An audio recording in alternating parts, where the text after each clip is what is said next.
So here we have a good question, excellent question. What about Chris McCormack? This is in reference to a Mark Cavendish too skinny video I just made. What about Chris McCormack at 5'11", and weighs between 175 to 185?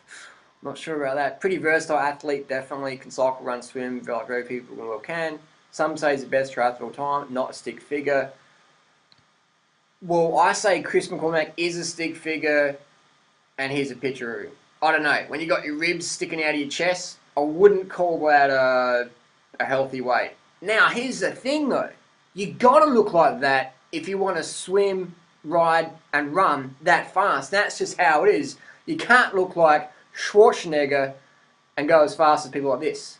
Even if you're a chick, Chrissy Wellington. If you run that fast, ride that fast, and swim that fast, you're gonna look like that. That's just how it is. There's no way around it. And then you have the Raylet brother guys. You know, all the top triathletes. Here's the bottom line: whatever sport you're doing, you've got to look like everyone else. If you're a bodybuilder, you're not going to look like a cyclist. You're going to look like a bodybuilder. If you're a cyclist, you're not going to look like a bodybuilder. If you're a hill climber, you're going to look a little bit more like a hill climber than a sprinter. But then again, here we have guys like Tor Hushovd, which is a heavyweight. This guy here is a heavyweight cyclist, and he's a sprinter. When the road goes up, he gets dropped, and here's an example of a climber. When the road goes up, this guy flies off the handle. So you can see that there's not much difference. Everyone in cycling, when it comes to endurance sports, you've got to be rail thin. But at the same time, this is where the eating sort of thing can go on, and the drug abuse and the stimulant abuse, and you know, that's maybe another video, another topic for another video. But I'm saying that eat a lot of calories, eat healthy, eat a lot so you can train to get the results you want, and avoid getting caught up in the trying to stay race lean all year long.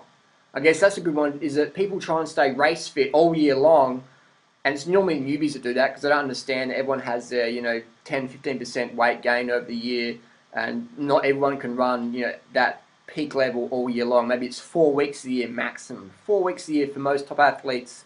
Some exceptional athletes can peak for 8 weeks, 2 4-week blocks a year, but most of it's just 4 weeks a year where you really sharp peak, and then everything's just from then on. That's why you don't see people winning everything all year round when it's at the top level. So you always want to factor in that you got to be realistic, and you can't have race weight all year long. And if you try to do that, you're going to fucking be a nut job to be around. You're going to burn out. It's so hardcore, and it's just not sustainable. I mean, I use things like these little power meters, stuff like that. I use tools like this to let me know if I'm training too much or not enough, etc. I like to train bare bones minimum because I like to be fit all year round. I don't really peak too much. I do normally peak in March. March is when I'm really flying in March, and then over the winter months I don't do much.